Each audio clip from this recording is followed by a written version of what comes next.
Assalamualaikum warahmatullahi wabarakatuh. Perkenalkan, nama saya Eka Apriani. Di sini saya akan mencoba menjelaskan tentang uji pilot sampel t-test. Uji pilot sampel t-test ini merupakan uji dua rata-rata sampel berpasangan atau uji perbandingan. Uji pilot sampel t-test ini bertujuan untuk mengetahui apakah terdapat perbedaan rata-rata dua sampel atau dua kelompok yang saling berpasangan. Sampel berpasangan yang dimaksud ialah dua kelompok sampel yang memiliki sifat yang serupa. Misalnya, kelompok yang memiliki kecerdasan yang sama, usia yang sama, berat badan yang sama, keturunan yang sama, dan lain sebagainya. Contoh data yang bisa digunakan uji pilot sampel t-test ini misalnya tinggi badan sebelum dan sesudah minum susu, berat badan seseorang sebelum dan sesudah melakukan program diet, kemampuan berpikir mahasiswa sebelum dan sesudah memperoleh pembelajaran, dan lain sebagainya. Baiklah, itu merupakan pengertian dari uji pilot sampel t-test. Berikut ini adalah soal uji pilot sampel t-test. Seseorang mahasiswa dalam penelitiannya ingin mengetahui apakah ada perbedaan rata-rata nilai ulangan fisika yang diperoleh sebelum diadakannya les fisika dengan sesudah diadakannya les fisika di SMA Negeri 1 Madang Suku 2 Kabupaten Oku Timur. Di dalam penelitian ini menggunakan sampel sebanyak 10 responden. Berikut ini data-data yang diperoleh dalam penelitian. Ini merupakan data yang diperoleh sebelum dilakukannya les fisika, dan ini merupakan data yang diperoleh sesudah dilakukannya les fisika. Kemudian, bagaimana sistem pengerjaannya atau langkah-langkah pengerjaannya? Adapun langkah-langkah pengerjaannya yang bisa dilakukan yaitu yang pertama, kita membuat formulasi pengujian hipotesis, yaitu menentukan hipotesis. Hipotesis itu terdiri dari dua, yaitu H0 dan HA. HA ini merupakan hipotesis alternatif. H0 di sini berisi tidak ada perbedaan antara rata-rata nilai ulangan fisika sebelum les dengan rata-rata nilai ulangan sesudah les. Kemudian hipotesis alternatifnya ada perbedaan antara nilai rata-rata ulangan fisika sebelum les dengan rata-rata nilai ulangan sesudah les. Kemudian langkah yang kedua yaitu melakukan prosedur dengan menggunakan SPSS. Kita lanjutkan pengerjaannya menggunakan SPSS. Di sini ada data view dan variabel view. Yang pertama yang harus kita lakukan yaitu mengisi data pada variabel view. Di sini ada namanya A dan B. Nama A itu digunakan untuk nilai sebelum les fisika dan B digunakan untuk nilai sesudah les fisika. Kemudian desimalnya di sini 0 karena pada data-data yang ditemukan itu tidak ada koma. Kemudian ini diikuti saja. Kemudian measure-nya pakai scale, menggunakan scale. Variabel scale ini merupakan tipe variabel untuk melakukan perhitungan data terhadap variabel angka. Ini di measure ini ada 3 macam, kita pilih scale untuk perhitungan.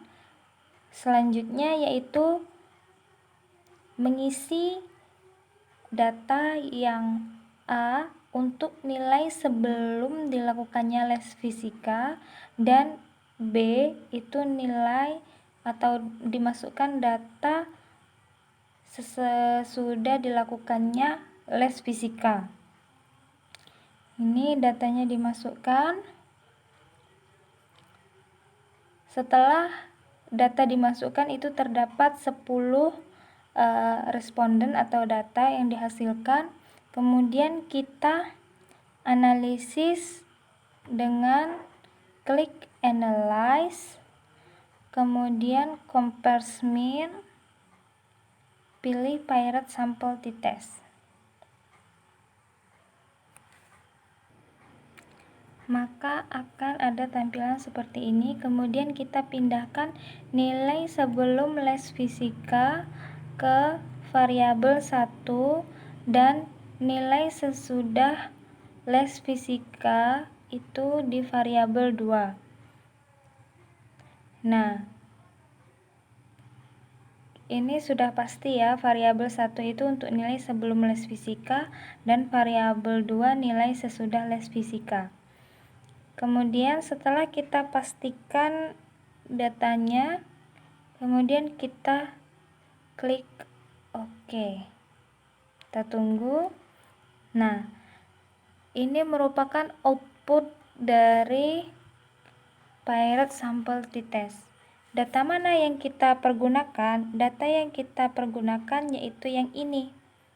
Signifikan to tail 0,000.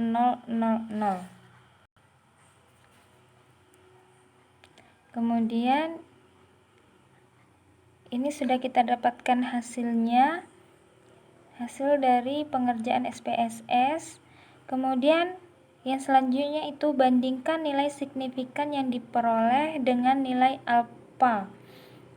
Nilai alfanya itu 5%, sedang 5% untuk satu tailet, sedangkan untuk dua arah atau dua tailet itu dibagi menjadi 2. 5% dibagi 2 menjadi 0,025. Di sini kan data yang diperoleh itu merupakan signifikan to tail, sedangkan nilai alfa kita itu 5%.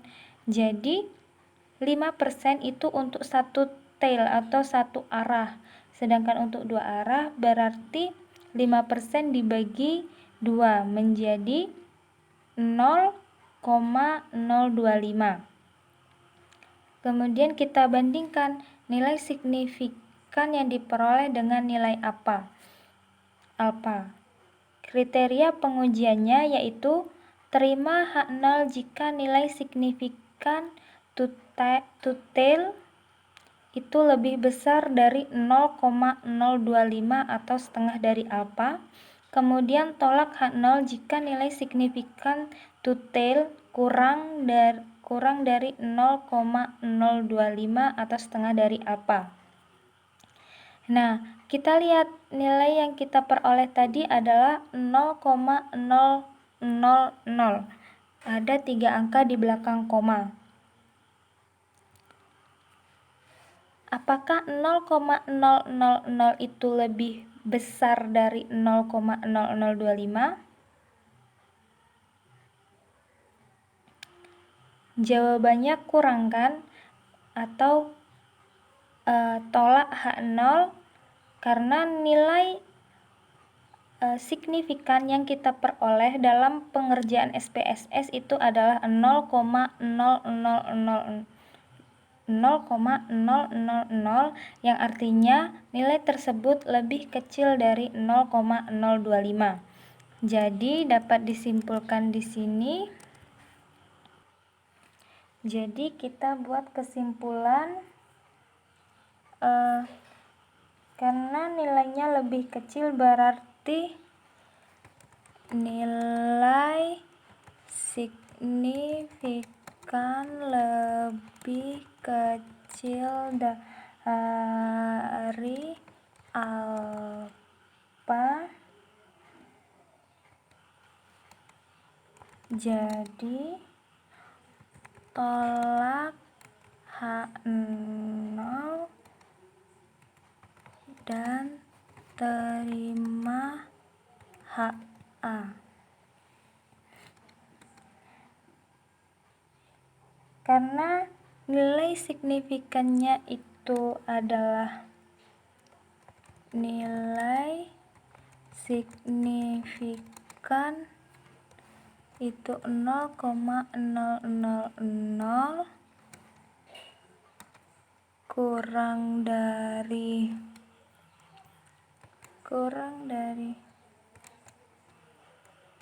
0,025, maka tolak H0 terima HA. Nah, kemudian kita dapat tarik kesimpulan. Kesimpulannya yaitu ini. Kita lihat di hipotesis hipotesis berarti kan terima HA, berarti ada perbedaan antara nilai rata-rata ulangan fisika sebelum les dengan nilai rata-rata ulangan sesudah les.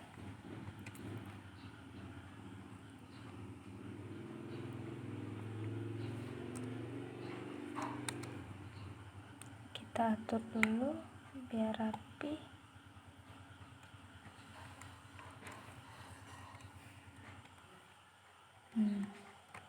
Ini merupakan hasil dari pengerjaan SPSS yang telah kita lakukan. Ini untuk data dari penelitian ini ya. Untuk penelitian yang lain itu bisa saja tolak HA dan terima H0. Tetapi dalam penelitian ini kita menolak H0 dan menerima HA karena nilai signifikan yang didapatkan itu lebih kecil daripada nilai alfa. Demikianlah yang dapat saya jelaskan tentang uji Piret sampel t-test. Apabila ada kesalahan, saya mohon maaf. Kepada Allah saya mohon ampun.